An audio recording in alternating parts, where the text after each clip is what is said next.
While. My big brother is buried next to me. As you can see on our headstones, it says 2nd Dragoons. I'm in Company C. My brother was in Company G. As a result of that, I am dressed as the first deputy sheriff of Nueces County.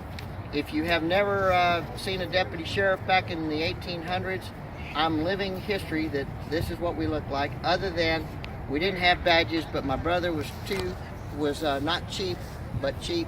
Bought me a 3-cent badge, and you notice he doesn't wear his badge. He has a Texas Ranger badge, and I'll tell you more about that in just a second. So as a result, my brother and my sister Mary, who's older than both of us, came over from Ireland. We settled in Rhode Island. My big sister married a soldier with the United States Army under the command of General Zachary Taylor.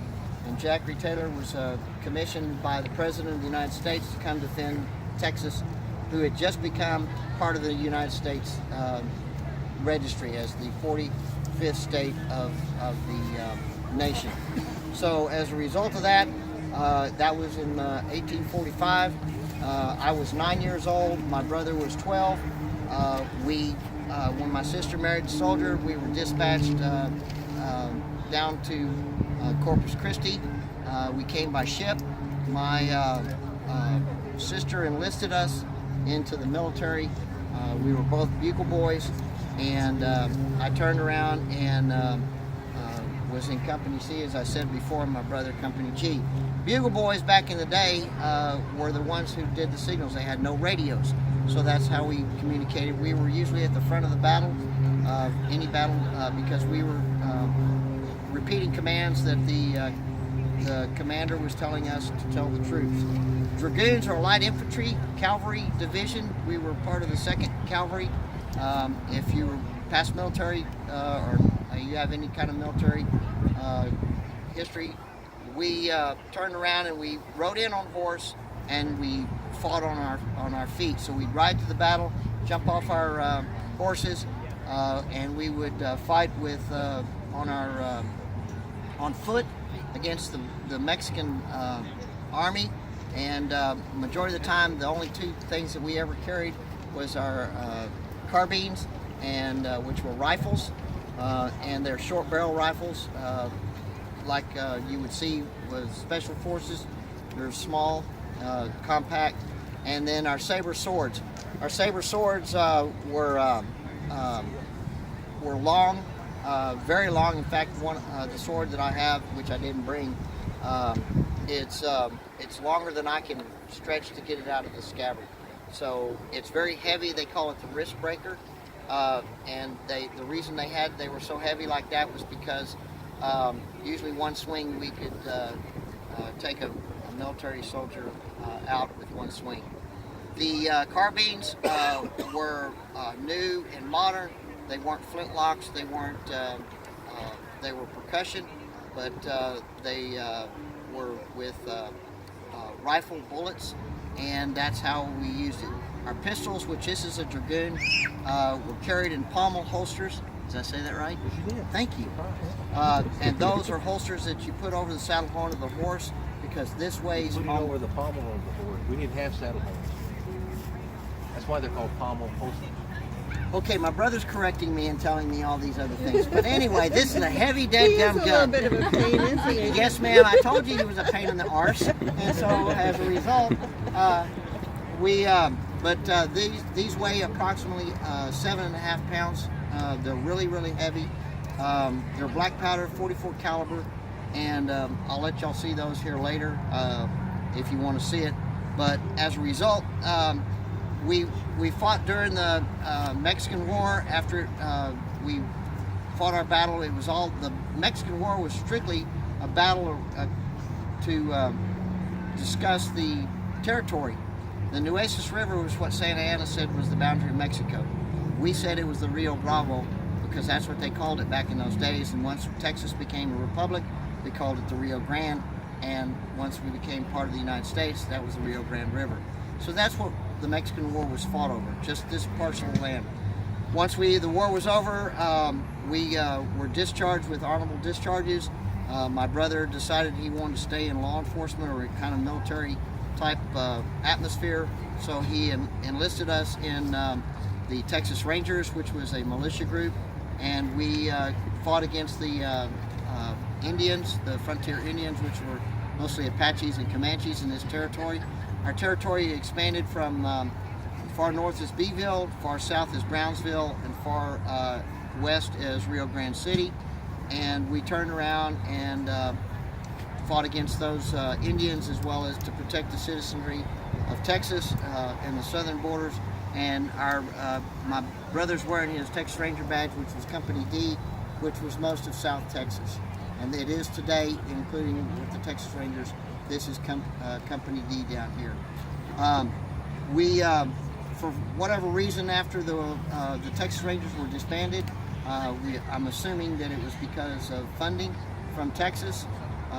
Then my brother had these political aspirations and wanted to become run for sheriff in Nueces County, because we grew up here.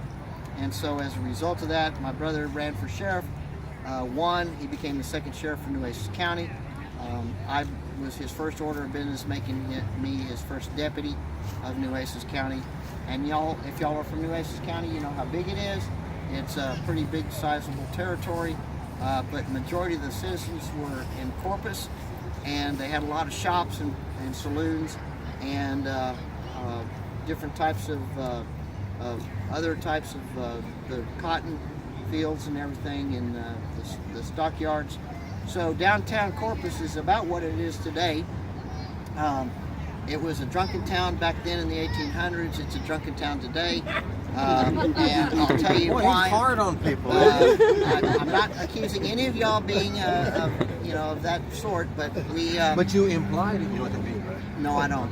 I'll explain it to you later. You use all these big words that I don't know, but you don't know what obituary is, but I'll talk about that in a minute. So downtown on Chaparral Street, there was a saloon called La Retama, and there was a shopkeeper, Mr. Warren, John Warren, liked to drink. He went down there, he got drunk in the bar, and the bartender said, "No, I'm not going to serve you anymore." And he says, "You're going to serve me some more." There was a disturbance. The citizens ran up, told my brother, being the sheriff, that he needed to go down there and take care of business. And so my brother went down there and told Mr. Warren that he needed to leave the bar, and Mr. Warren left begrudgingly. And we didn't have jails back then. We couldn't afford them. So our jail was the boarding house, and sometimes a hotel. But in this case, the boarding house. My brother locked him in the room. He went out the back window and went down the banister and went back to the bar. And this time he had a Bowie knife, and so he asked the bartender for more liquor, and the bartender said, "No, I'm not serving you." So he turned around and stabbed the bartender with the Bowie knife and ran off. As a result of that, my brother, being the sheriff, started delegating. I learned that word just about 5 minutes Just ago. taught it to you about 10 minutes That's ago. right. Delegated me to go down and to apprehend. I learned that word a while ago. You've been rolling around on a dictionary again, haven't you? Sure have. Well, you threw it in the grave with me, I mean, good grief.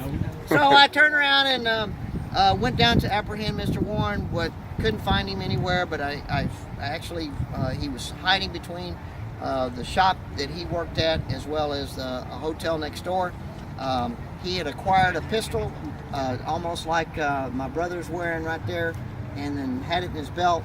And I told Mr. Warren that he needed to surrender his weapon, and he was under arrest for assault. And Mr. Warren proceeded to tell me in very distinct words, "If you come any closer, I'll kill you."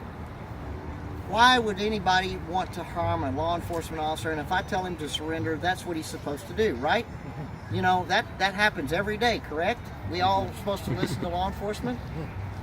So I went to reach for the gun, and Mr. Warren was faster than I could reach and pulled it out, shot me between the eyes.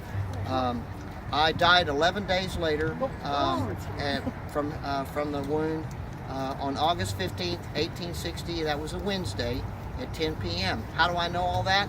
Because in the paper, this is the Corpus Christi paper called the Ranchero, and there's a very big article of me, and it's called Obituary.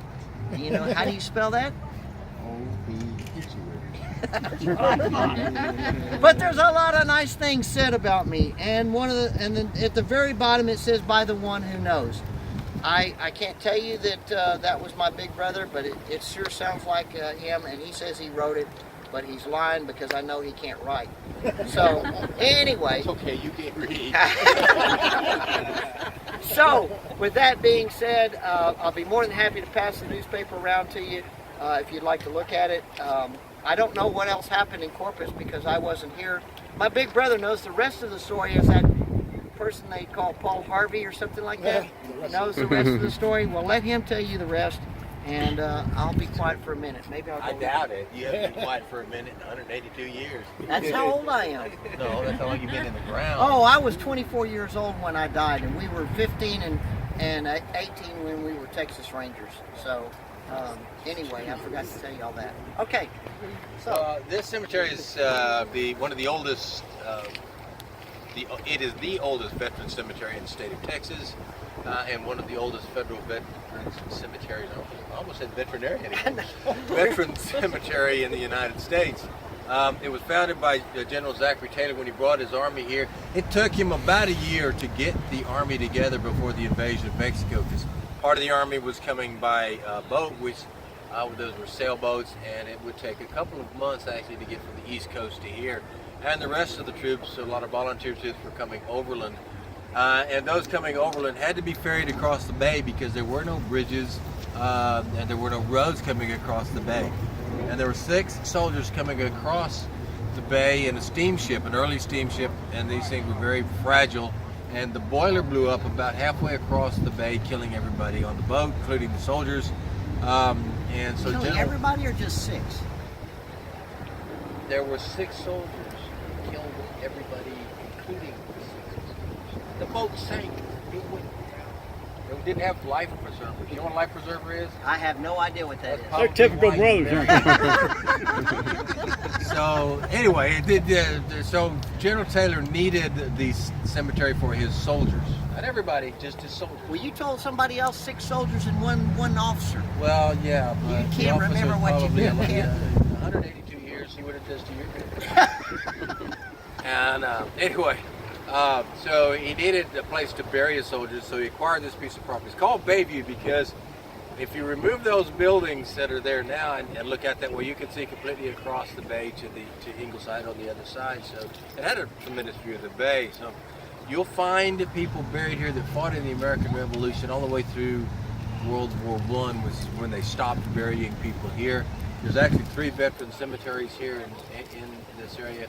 One that they closed recently is over by Miller High School on Leopard, and the third one, which they've just finished and started housing veterans in, is over off of 37, and those are highways where they drive automobiles.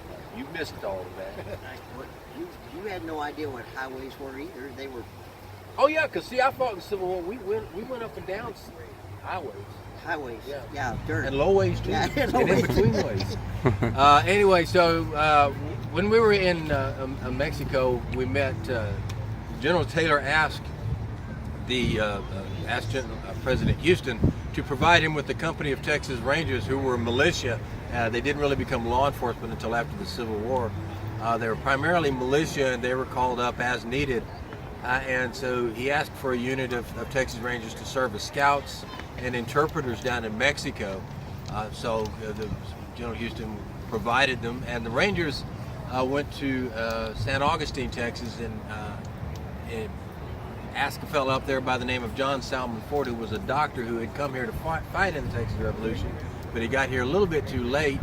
They asked him to serve as their doctor. John Ford is a very interesting individual in the history of Texas. He was a newspaper publisher. He wrote one of the first histories of Texas, and he published papers from Austin to Brownsville. He served as mayor of Austin as well as constable, and he went into Mexico with the Texas Rangers to serve as their doctor.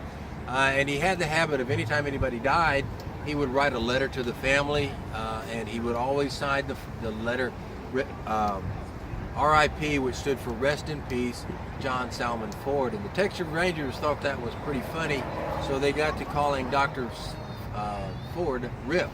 and he is historically known as Rip Ford. So we came back after the war ended. We settled here in Nueces County, and not too long after that, the then governor of Texas asked Captain Ford to enlist a company of Rangers to deal with some Indian incursions